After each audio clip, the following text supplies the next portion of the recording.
Bonjour mes amis, hi guys. So my Rolex Explorer was discontinued in the 39mm size and for the moment will only come in a 36mm format.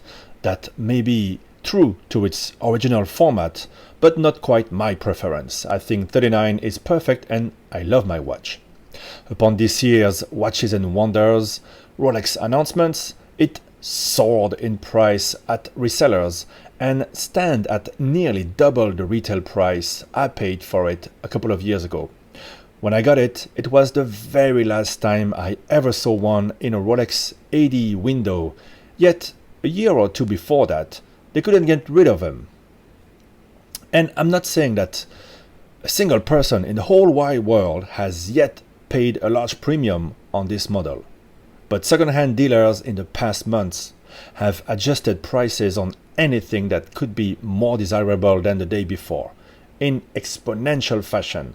And I mean 100% or more. Does it make my watch suddenly more special? Well, it kinda does. I must admit it. I always enjoyed it and wore it with pride and liked the fact that it was a bit more under the radar. Now I wear it thinking, damn, I've got one of the hot ones. Are people around me noticing this? I know, we are reaching the depths of shallowness again. And all that happens overnight, just because of a decision made by Rolex probably 2 or 3 years ago to change the format of the watch. And this can all turn when they'll perhaps come up with a 41mm version, because if there is something we can take from the latest releases from many brands at Watches and Wonders, is that we can expect stuff to come out in every possible permutation eventually. Which indicates to me there's no reason to rush into anything.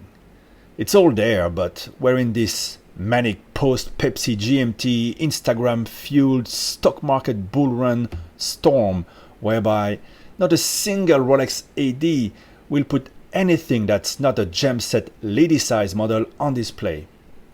Hence, everything is made to be rare, even if Rolex ships out truckloads of them.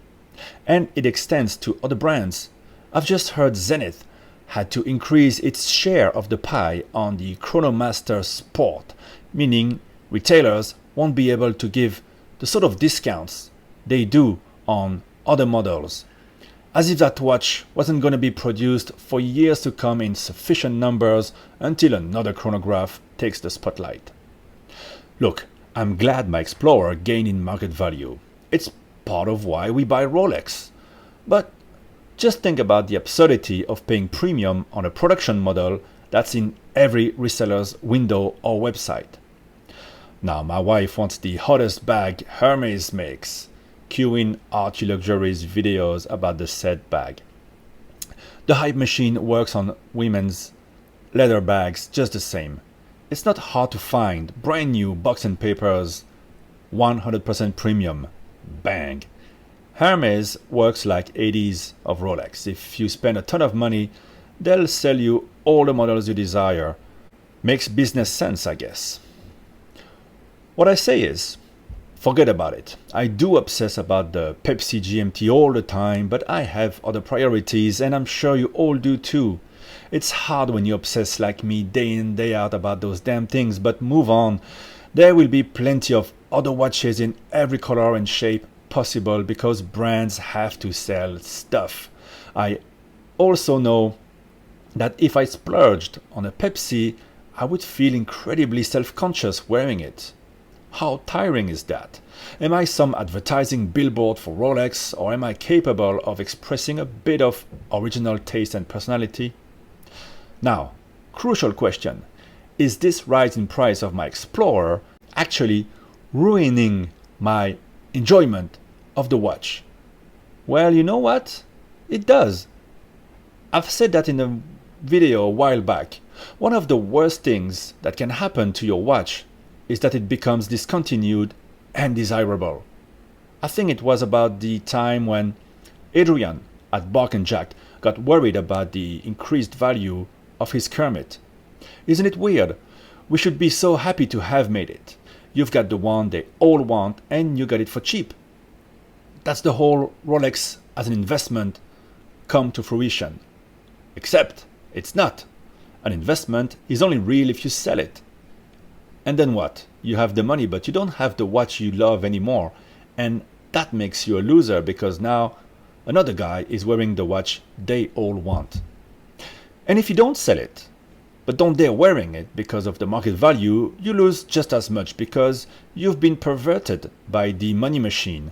You're not enjoying that short time span we have on Earth to the fullest like you should. Anyone who can afford a watch like that should wake up, thank his God and praise the stars above that he's so lucky, while somewhere some kids won't even have food on the table that day. I remind my spoiled kids of that almost on a weekly basis, and that shuts them up for a minute. So, thank you Rolex for making this nice watch. Sorry if some of you love this watch and have not been able to buy one. Just buy another watch or wait until they make it again. And trust you me, even if you did get the watch, you'd still want another one because it's fun to buy new watches and it even beats owning them. That's just the collector's curse. Bye bye guys.